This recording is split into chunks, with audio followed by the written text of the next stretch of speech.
beyond your imagination.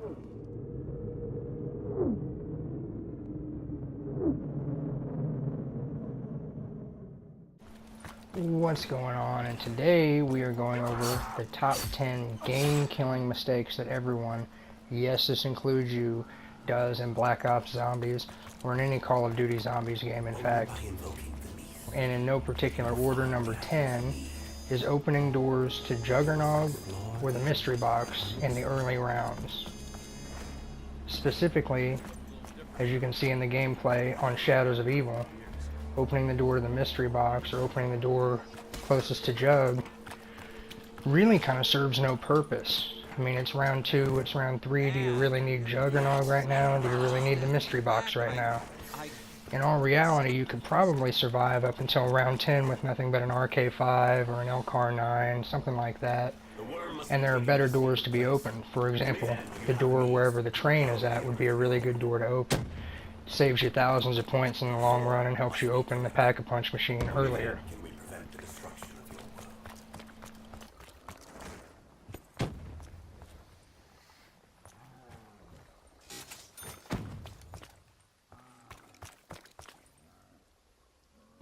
And this brings us right into number 9, using the mystery box on an early round, particularly using the mystery box repeatedly over and over and over again on an early round, wasting all of your points, and half the time you don't get anything good anyway. You get something like a Shiva, or you get something like an SVG, something that's not useful, it's not what you wanted, and you're going to hit it again and again and again. Really, to me, this is kind of a sign of weakness, or that you're new to the game and don't understand the way that it works. Yet in a public game, I see everybody, even Master Prestiges, go into the mystery box on round 4, on round 3, hell, on round 1, if they can get to it, they'll go to the mystery box. And it just really doesn't make any sense to me. It's a waste of points, and you don't need a ray gun or a wonder weapon or, God forbid, your haymaker that everybody loves. You don't need that. It's an early round, you can still be knifing them clear up until, I don't know, round 4 or 5, even 6, you could knife them and survive. Survive with an RK5, LCAR-9, even your starting pistol. Not that hard to do. And now moving on to number 8, is moving around the map in the middle of a round. I've seen so many people, they've got a really good training spot, they've got a really good camping spot, and they're able to survive into the high rounds. But what happens in a public game, you're playing with 4 people, or maybe you're playing solo, in the middle of a round you decide to run across the entire map, which in Black Ops 3 typically are pretty large maps, and the second you go run in the middle of the map, you get cornered and you die. And you lose everything. You lose your guns, everything. And moving on to number 7, this one seems to be a little bit misunderstood by the mass majority of the zombies community, is saving the last zombie. And it doesn't mean that you save the last zombie on the early rounds when you're trying to, you know, build things or open up the door to Pack-a-Punch or the power. It means on every single round.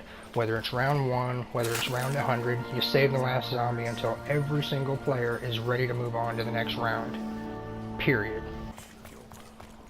It doesn't matter if you're set up.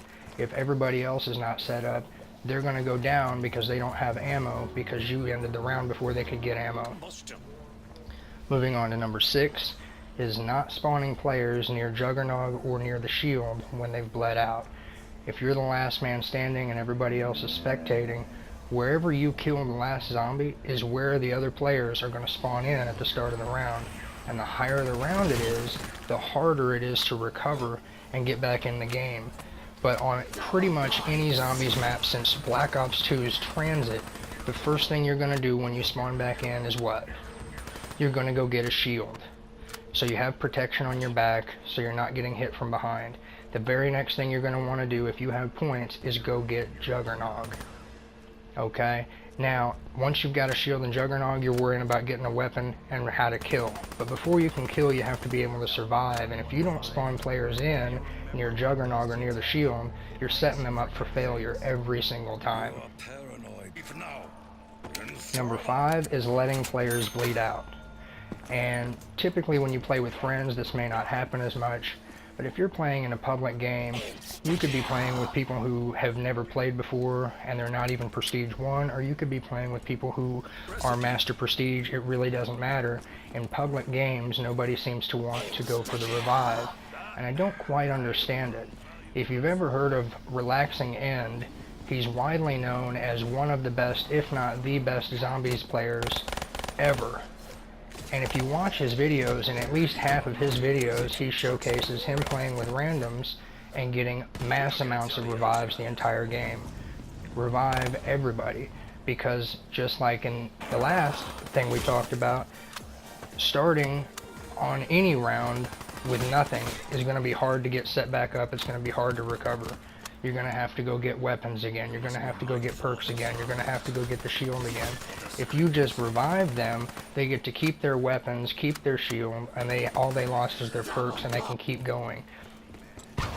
It also means that they're probably not going to rage quit, whereas if they are down and see that you could have gotten them if you tried, but you just didn't try, they very likely might rage quit, and then the game may end because you're the only one left.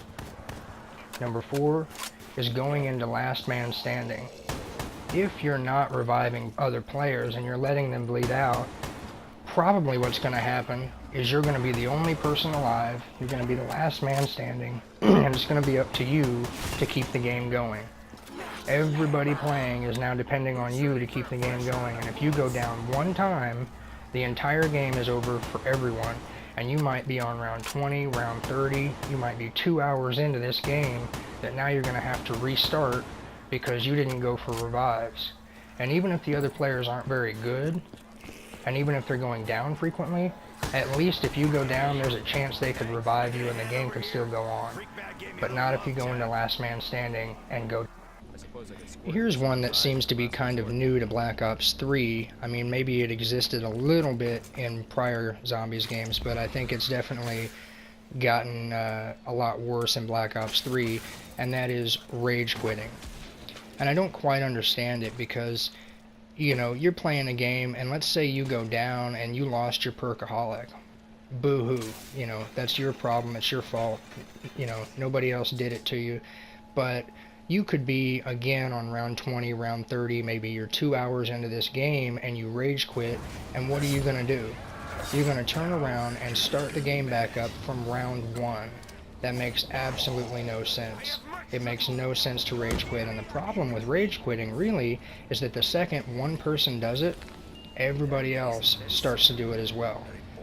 Because, oh, that guy quit, now, you know, there's no chance we're going to make it. Oh, now 2 people quit, oh, we're really not going to make it. Then a third person quits and it's just down to 1 player. You might as well have started up a solo game. It makes no sense to rage quit. If you rage quit, you're a little bitch. Period. Moving on to number 2 is not using special items when you grab them. If you're not planning on using a special item immediately, leave it the fuck alone. Don't touch it. Don't grab it. If you do grab it, it's on you to use it right here, right now.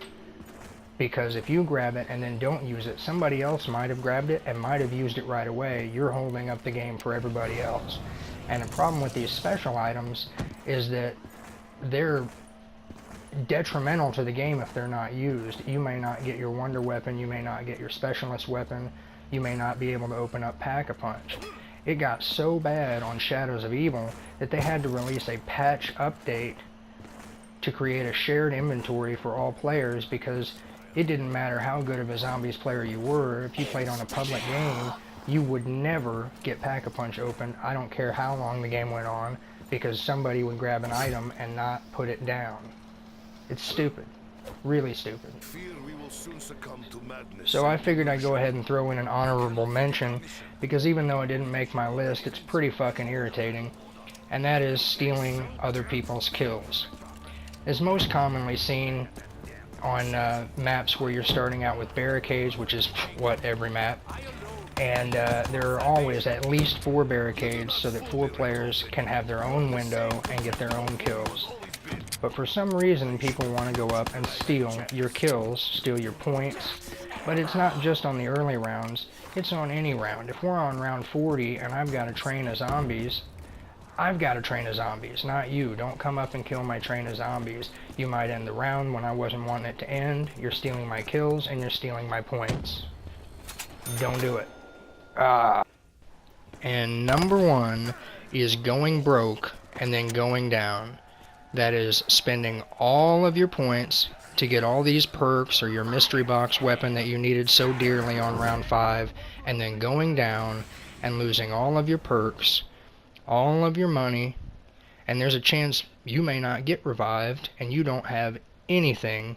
You're starting with 0 points, 0 weapons, 0 perks, and even if you do get revived, you spent all your money is gone, and you have nothing to show for it, no perks, no nothing. Most zombies players that are really good at the game and have been playing a while know to keep their points at 5,000 or above at all times, pretty much on any map, anytime they're playing ever. That way if they go down, all they gotta do is go grab Jug, grab, a weapon, throw it back in the pack-a-punch, and they're good to go. And they can keep on playing.